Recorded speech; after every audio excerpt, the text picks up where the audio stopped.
Doutores, vamos falar agora um ponto muito interessante, algumas alterações absolutamente relevantes no que diz respeito ao Código de Processo Penal. Doutor, o Código de Processo Penal, ele foi modificado muito, mas muito mesmo por esta reforma em pontos cruciais para quem tenta concurso para a área policial, para a área de tribunal ou qualquer carreira administrativa. Se cair processo penal e esse tema for justamente trabalhado aqui, pô, você tem que estar por dentro dessas alterações aqui. E o primeiro ponto que eu quero conversar com você no que diz respeito ao CPP trata justamente de um tema que certamente você ouviu falar, que é o tal do juiz das garantias. Doutor, juiz das garantias, como você bem sabe, esse é um dispositivo que teve o seu efeito suspenso, de acordo com o ministro Fux, ministro do STF, naturalmente você conhece. Mas olha que interessante, apesar de estar suspenso a eficácia jurídica de tal dispositivo, está previsto e com plena vigência no CPP. É por isso que ele pode sim ser alvo de provas no que diz respeito à leitura seca do texto de lei. Então, o que eu fiz com você? Esse dispositivo e mais alguns, nós vamos ler diretamente aqui, ok? E, obviamente, a partir desta leitura, eu vou extrair para você o que efetivamente você precisa levar para a tua prova. Vamos começar, primeiramente, estabelecendo um conceito? Doutor, juiz das garantias. Ele foi inserido no nosso Código de Processo Penal nos artigos 3º-A até o artigo 3º F do CPP. O que é importante? O que seria relevante para você nesse momento? Perceba, juiz das garantias, doutor, é uma figura que foi criada pela nova legislação, trazendo uma ideia de um juiz, perceba agora, de um juiz que atuará estritamente na fase inquisitorial. Um juiz que vai trabalhar especificamente na fase preliminar, com a expectativa de afastar o juiz processual, trazendo elementos de convicção do inquérito. É como se a lei dissesse o seguinte, olha só, o juiz processual ele precisa estar estéril no momento de avaliar os casos, sem ter contato algum com alguns elementos colhidos na fase preliminar, notadamente do inquérito policial. Tudo bem? Então vamos ver o que o texto de lei nos traz e em seguida nós vamos fazer alguns comentários muito importantes. A primeira suposição trazida pelo texto de lei afirma categoricamente, doutor, lembre-se, no Brasil vige o sistema processual acusatório. Vale dizer, apesar de haver doutrina em pensamento divergente, como a linha do Hélio Tornag, que diz que no Brasil vige o sistema processual misto, a lei expressamente trouxe que no Brasil vige o sistema acusatório. E esse sistema, ele salienta, ele enaltece, digamos assim, a separação de um juiz imparcial, a atuação de um juiz que não vai se envolver muito na fase de inquérito. Vem comigo para a gente entender melhor. Olha só, o artigo 3º-A, ele vai falar o seguinte, doutor, ó, artigo 3º-A do CPP. O processo terá estrutura acusatória. Pronto, isso você já sabe. Vedada a iniciativa do juiz na fase de investigação e a substituição da atuação probatória do órgão da acusação. Ou seja, o juiz, ele deve ser blindado, juiz do processo, ele deve ser blindado da fase investigativa. E aí o 3º-B vai dizer que o juiz das garantias, perceba, ó, o juiz das garantias é ele o responsável pelo controle da legalidade na fase de investigação criminal e pela salvaguarda dos direitos individuais e também, olha que interessante, o juiz das garantias ele nasce com dois objetivos, doutor. Primeiro, assegurar a legalidade dos atos na fase inquisitiva e também assegurar o quê, doutor? Direitos individuais do investigado. Então, estes, digamos assim, seriam os objetivos daquilo que nós chamamos hoje de juiz das garantias. Assegurar a legalidade da investigação, da mesma forma, os direitos individuais. E aí, Pedro, você poderia me indagar, né? E aí, Pedro, o que esse juiz ele pode fazer? Doutor, muitos dispositivos que na prática se refletem na nossa prova no texto seco da lei. Vamos dar uma lida bem rapidinho aqui, assim como eu coloquei também no seu material. Dá uma olhadinha, ó. Receber a comunicação imediata da prisão, receber o auto de prisão em flagrante, zelar pela observância de direitos do preso, como nós acabamos de verificar, né? Ser informado sobre a instauração e de qualquer procedimento de natureza criminal, decidir sobre prisão provisória ou outra medida cautelar. Isso aqui é bem importante. Hoje é o juiz que vai definir se vai ser aplicada a preventiva hoje na fase inquisitorial ou até mesmo a temporária. prorrogar as prisões ou outras medidas cautelares, assim como substituí-las ou revogá-las, ou seja, se relacionar com toda e qualquer medida cautelar, seja ela restritiva de liberdade ou não. Tudo bem? Decidir sobre requerimento da produção antecipada de provas. Muitas vezes a vítima ou até o seu representante pede por juiz já produzir prova na fase de inquérito. Deferir ou não isso será competência do juiz das garantias. Prorrogar prazo de duração do inquérito, estando o investigado preso. Olha que interessante. Pedro, então agora existe prorrogação do investigado preso? Doutor, você verá que sim, no parágrafo 2º do 3º B. Tudo bem? Além disso, determinar trancamento em habeas corpus, né? Não sei se você já ouviu falar, existe um HC trancativo, doutor. E o HC trancativo basicamente serve para ser impetrado quando houver explícita atipicidade de fato ou quando já houver extinção da punibilidade do agente. Então, para quem que o advogado, no caso, pede o HC trancativo? Para o juiz das garantias. Tudo bem? Requisitar documento, laudo e informação ao delegado de polícia sobre o andamento, decidir sobre alguns requerimentos. Quais requerimentos que são feitos no inquérito, Pedro? Por exemplo, doutor, interceptação telefônica, afastamento de sigilo fiscal bancário e de dados e telefônico, busca e apreensão, acesso de informação sigilosa ou até mesmo outros meios de obtenção de prova. Tudo isso seria função do juiz das garantias. Continuando, olha só, além disso, é ele quem vai julgar o habeas corpus antes do oferecimento da denúncia. Cuidado, tá? Determinar a instauração de um incidente de insanidade, que é um dos tipos de incidente processual que pode aparecer para quem estuda questões e processos incidentes, não é verdade? Decidir sobre recebimento da denúncia ou da queixa. Olha só, quem decide sobre o recebimento da denúncia ou da queixa é o juiz das garantias, mas o juiz processual é quem toca o processo a partir daí. Toma cuidado. Assegurar prontamente o direito outorgado ao investigado e seu defensor de acesso aos elementos colhidos no inquérito, né, os chamados elementos informativos.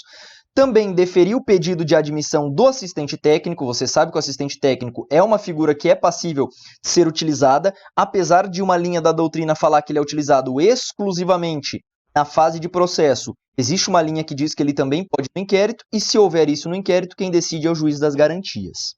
Tudo bem?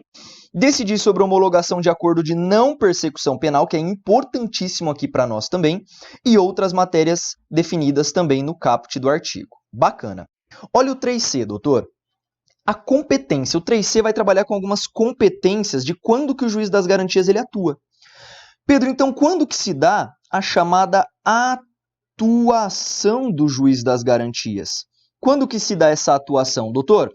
Todas as infrações penais, exceto as chamadas IMPOs, as infrações de menor potencial ofensivo, e a atuação dele vai cessar a partir do recebimento da denúncia ou da queixa, que é justamente feito por ele. Ele recebe a denúncia ou a queixa e dá prosseguimento para o juiz do processo. Tudo bem? Recebida essa denúncia, as questões serão decididas pelo juiz da instrução e julgamento, é o juiz processual. Percebeu? O juiz das garantias recebeu, vai passar tudo para o juiz da instrução, o qual não fica vinculado, doutor, às decisões do juiz das garantias. Perceba, essa poderia ser uma pergunta muito boa na sua prova. Pedro, o juiz das garantias está atrelado ao juiz do processo? Claro que não. Perceba que não vincula, sendo que vai haver uma nova análise dos fatos em um prazo de 10 dias.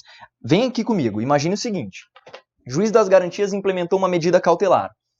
Esta medida cautelar implementada pelo juiz das garantias vai ser novamente avaliada pelo juiz do processo se ela perdurar até. Este juiz do processo ele tem 10 dias para decidir a respeito da manutenção ou não dessa medida cautelar. Percebeu? Então é um novo controle que será feito pelo juiz da instrução e do julgamento, que é o juiz processual. Bacana? Volta aqui comigo. Além disso, os autos que compõem essas matérias de competência do juiz das garantias, eles vão ficar acautelados na secretaria do juízo e à disposição do MP. Bem tranquilo, e da defesa também. Ok? Fica assegurado às partes o amplo acesso aos autos, isso também não é muita novidade. E aí entra o 3D. Olha o que vai nos dizer o artigo 3D. O juiz que atuar na fase de investigação, vale dizer, o juiz das garantias, doutor, perceba o termo, ele fica impedido de funcionar no processo. É como se a lei dissesse, juiz das garantias, você não poderá atuar na fase processual do mesmo caso. Deu para entender? Outro ponto muito relevante para nós aqui na prova. E aí vem o parágrafo único que fala assim, ó, que nas comarcas em que funcionar só um juiz, os tribunais eles vão criar um rodízio de magistrados, a fim de atender às disposições. Esse foi um dos motivos do ministro Fux ter suspenso. Doutor, existe juiz suficiente para fazer esse rodízio aqui? Claro que não. Mais um ponto a ser questionado aí pela lei nova. E para nós fecharmos, juiz das garantias, a lei fala assim, ó, que o juiz ele será designado conforme as normas da organização do judiciário, da União dos Estados e do DF, lembrando que o município não tem poder judiciário, tudo bem? Com critérios objetivos a serem periodicamente divulgados pelo tribunal. E para fechar o 3F, o juiz das garantias ele deve assegurar o cumprimento das regras do tratamento de preso, impedindo acordo ou ajuste de qualquer autoridade com a imprensa, com o fim de explorar a imagem do preso. Então, o 3F também é um ponto relevante. O juiz ele vai assegurar o direito de imagem do preso em relação à autoridade que vai presidir a fase preliminar. Tudo bem? O parágrafo único não tem muita importância porque ele vai trabalhar a questão da disciplina da regulamentação em um prazo de 180 dias. Avancemos. Artigo 14A. Doutor, vem comigo. Pedro, o que eu tenho que saber, meu Deus, a respeito do artigo 14A? Olha só, o artigo 14A de fato foi uma inovação na nossa legislação, porque ela diz o seguinte: os membros militares e os membros previstos no artigo 144 da Constituição, vale dizer, os policiais, inclusive os militares, tudo bem? Eles terão direito a um advogado na fase preliminar, doutor. Eles terão direito a advogado sempre que eles tiverem que usar força letal, ou seja, sempre que durante o exercício do cargo ele vier a matar alguém. Percebeu? Estas autoridades, a partir do pacote anticrime, elas serão assistidas por um advogado. Aí você pode me indagar, Pedro, beleza, mas qual que é o prazo que ele tem para constituir esse advogado? Doutor, prazo de 48 horas. Lembrando que prova, prazo sempre é muito bom. Prazo de 48 horas. Se ele não tiver dinheiro para bancar esse advogado, o órgão a qual ele está vinculado entrará em contato para que a Defensoria Pública providencie um advogado para o seu servidor. Também em 48 horas. Vamos dar uma lidinha? Vem comigo, olha só. 14A. Nos casos em que os servidores vinculados às instituições dispostas no artigo 144 figurar como investigado em inquérito policial, inquérito militar e demais procedimentos, cujo objeto de investigação for o uso da força letal no exercício profissional, né, o indiciado ele pode constituir um defensor. Olha que interessante, ele pode. Só que depois ele fala assim, ó, Pedro, mas ele não deve? Olha que interessante o parágrafo 1º. Para os casos previstos, o investigado ele deve ser citado da instauração do procedimento investigatório, podendo constituir defensor num prazo de 48 horas a contar da citação.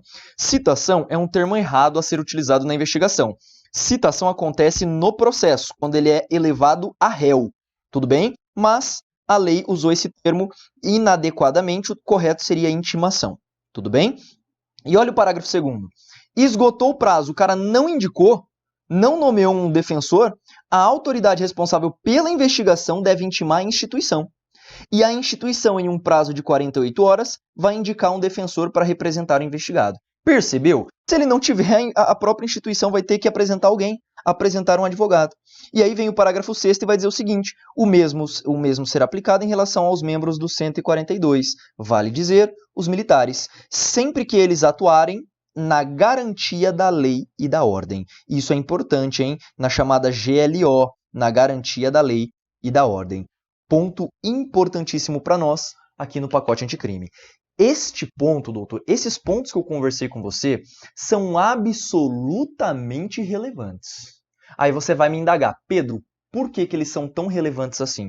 Doutores, contraditória e ampla defesa na fase de inquérito. Porra, importante demais. Você sabe que o inquérito, como regra, não estabelece contraditória e ampla defesa. Na prática do inquérito, há que se falar em ausência por ser um procedimento administrativo e também inquisitivo.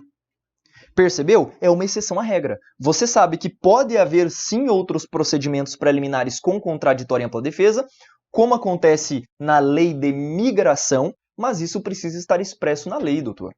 Percebeu? A regra do inquérito permanece sendo que ele é inquisitivo, mas em se tratando destas autoridades que eu trabalhei com você, do 142 e do 144, elas sim serão assistidas por um advogado. Bacaninha? Tranquilão? Volta aqui comigo, vamos falar de outro ponto por demais importante, que diz respeito ao arquivamento do inquérito. Pedro, o arquivamento do inquérito mudou? Mudou, doutor. A partir desta sistemática, vem comigo, isso aqui também está suspenso, tá? O ministro Fux, ele trouxe uma suspensão do caso. Vem comigo só para a gente pegar aqui, deixa eu pegar só os nossos pincéizinhos, né? O ministro Luiz Fux, doutor, ele suspendeu também esse dispositivo por acreditar ser ilícito, tá? A questão da sistemática. Perceba o seguinte, quando o relatório fosse terminado pela autoridade policial em sede de inquérito policial, imagine o seguinte, este relatório, doutor, será remetido para o Ministério Público. Você já sabe disso, isso não é novidade alguma. Olha a antiga sistemática. Na antiga sistemática, eu vou até colocar assim, ó. Na antiga sistemática, o Ministério Público poderia fazer o quê, Pedro? Ele poderia oferecer a denúncia, bacana, ele poderia oferecer a denúncia, ele poderia solicitar o arquivamento para o juiz, ou ele poderia solicitar novas diligências. O que aconteceu com a nova legislação, doutor? O que aconteceu com a nova legislação trazida pelo pacote anticrime? O que esse MP ele poderá fazer, doutor? Nada mais do que aquilo que nós vimos aqui, ó. Olha que interessante.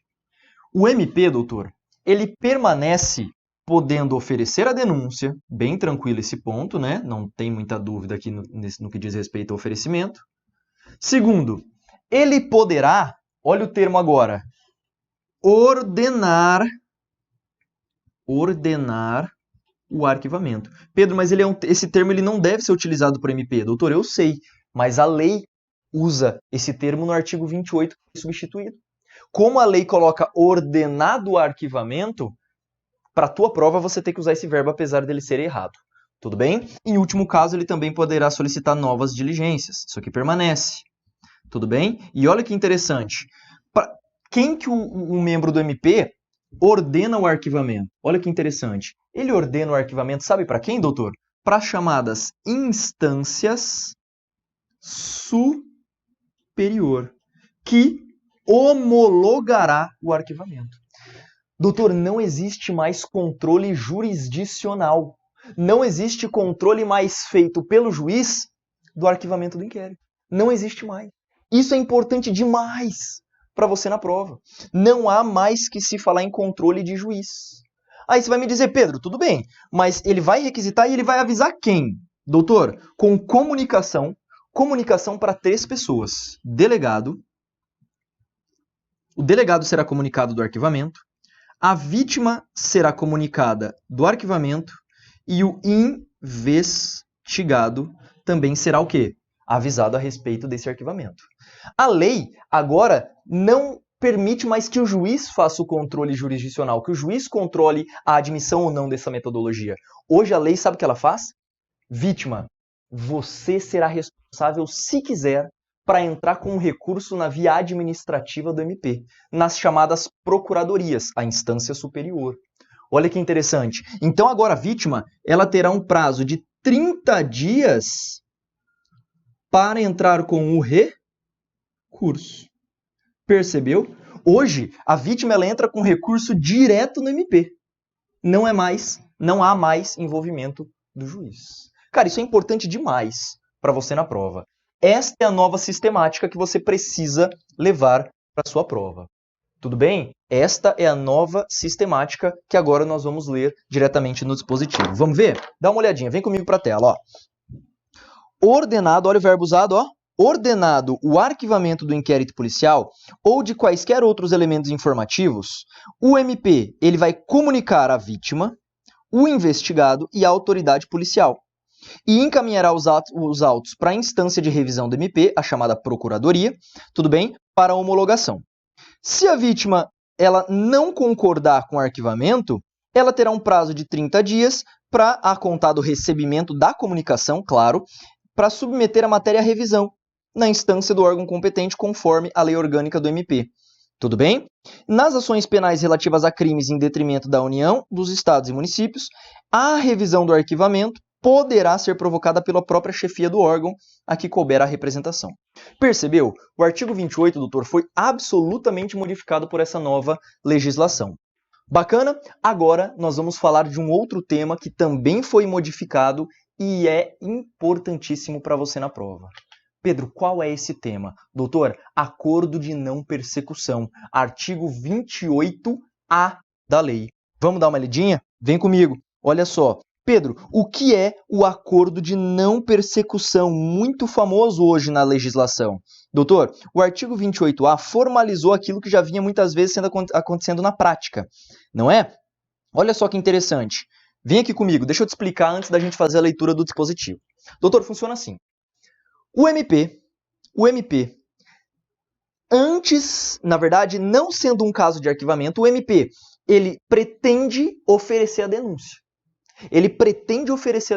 Perceba, o MP ele pretende. Só que, obedecidos a alguns requisitos que nós veremos aqui, o MP vai olhar para essa pessoa e vai falar o seguinte, amigão, você parece ser uma boa pessoa, de acordo com os requisitos que nós veremos aqui. Vamos fazer o seguinte, nós não vamos levar para o judiciário o seu caso, desde que você obedeça a alguns requisitos. Tudo bem? O pessoal vai olhar e falar, opa, show de bola. Vamos fazer sim, MP. Ou não vai ser feito esse fato. Percebeu? Isso é o acordo de não persecução. O MP ele convoca a pessoa do investigado junto com o seu advogado para que seja realizado esse acordo de não persecução. Caso sejam devidamente acordados as condições, isto será remetido ao juiz. E o juiz poderá concordar ou discordar. E essa tramitação nós vamos ver tudo aqui na lei. Vem aqui comigo, olha só. Não sendo o caso, então, de arquivamento, e tendo o investigado confessado, olha a primeira condição, não é caso de arquivamento. 2, o cara tem que ter confessado formal e circunstancialmente. E 3, posso até colocar aqui para você, e 3, precisa ser um crime sem violência ou grave ameaça e com a pena mínima inferior a 4 anos. Percebeu? O MP ele pode propor o acordo de não persecução. Então, 3 condições para que haja o acordo de não persecução. Desde que necessário e suficiente para a reprovação. Portanto, discricionário do MP. Não é? Que poderão estabelecer algumas condições. O promotor ou o procurador ele pode estabelecer condições de ajuste. Essas condições podem ser, volta aqui comigo, cumulativa ou alternativa. Vale dizer, podem ser todas juntas ou até mesmo uma ou outra. Tudo bem? Quais seriam essas condições, Pedro? Primeiro, reparar o dano ou restituir, caso seja possível. Se for impossível, aí não, né? Reparar o dano ou restituir a coisa. Renunciar bens e direitos indicados como instrumento, produto e proveito do crime. Óbvio, né? O cara vai ter que devolver, por exemplo, aquilo que furtou, aquilo que roubou. Além disso, na verdade, roubo não vale, né? Não pode ter violência ou grave ameaça. Além disso, prestar serviço à comunidade com pena mínima cominada ou a entidades públicas por período correspondente ao do delito, diminuída de 1 a 2/3. Tudo bem? Olha que interessante. Eu vou aplicar uma prestação de serviço por um período. Pedro, qual que é o período? A pena mínima do crime, reduzida de 1 a 2/3, em local a ser indicada pelo juiz da execução, não mais o juiz do processo. Tudo bem? Pagar também uma multa, né, uma prestação pecuniária a ser estipulada nos termos do artigo 45 do Código Penal, a uma entidade pública ou de interesse social, também indicada pelo juiz da execução. E, por fim, cumprir por prazo determinado alguma outra condição indicada pelo MP, desde que proporcional e compatível. Vale dizer, esse rol, portanto, doutor, é um rol exemplificativo. Por quê, Pedro? Porque o MP pode determinar outra condição que não as listadas nos incisos 1 a 4. Tudo bem?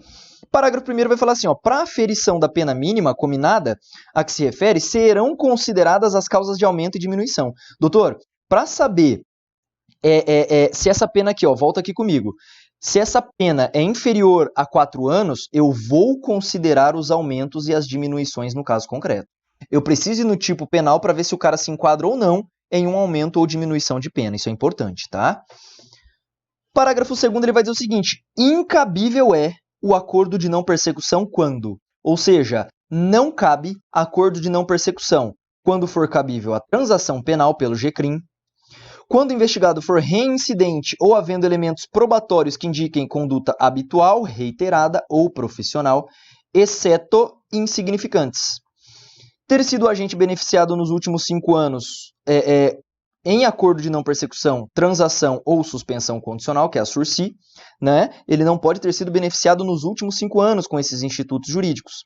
E, em última análise, em crimes praticados no âmbito de violência doméstica ou familiar praticado contra a mulher por razões de sexo feminino em favor do agressor. Doutor, estas são hipóteses de não cabimento. Cuidado. Além disso, parágrafo 3º, dá uma olhada, ó. Esse acordo, quando devidamente acordado, obviamente, ele vai ser formalizado necessariamente por escrito e vai ser firmado pelo membro do MP, como eu conversei com você. E, além disso, tem a presença do defensor na hora de fazer esse acordo. Para homologar esse acordo, não vai ser realizada uma audiência. Olha que interessante, na verdade, não vai haver envolvimento de juiz processual. Né? O que vai haver é apenas a presença de um juiz, porque processo sequer temos ainda, ok? Vai haver uma audiência em que o juiz ele vai verificar a sua voluntariedade por meio da oitiva e a sua legalidade. Nesta audiência, o juiz verifica se o cara quer mesmo o acordo e se o acordo é lícito. Se o juiz considerar inadequado, o que ele faz? Ele devolve os autos para o MP para que seja reformulada essa proposta de acordo. Se ele aceitar, ele homologa. Olha o termo técnico. Se o juiz acatar, ele homologa. E esta homologação será feita perante o juízo de execução, como eu falei para você. Não é o juiz do processo, é o juiz da execução da pena. Esse juiz, Pedro, ele pode recusar a homologação? Doutor, pode. Se ela for, por exemplo, ilícita. Então, ele verificando que aquelas condições, imagina que seja num crime de violência doméstica e familiar contra a mulher. O juiz, óbvio, que ele não vai homologar. Ok? Quando não for realizada a adequação a que se refere o parágrafo 5º. Recusada essa homologação, o juiz vai devolver para o MP os autos para análise necessária para complementar as investigações ou para oferecimento da denúncia.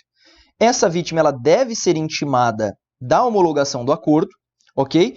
E caso haja acordo, se ela descumprir qualquer condição estabelecida pelo MP, o que acontece? O MP rescinde o acordo de não persecução e oferece a denúncia, dando início, agora sim, ao processo criminal. Tudo bem?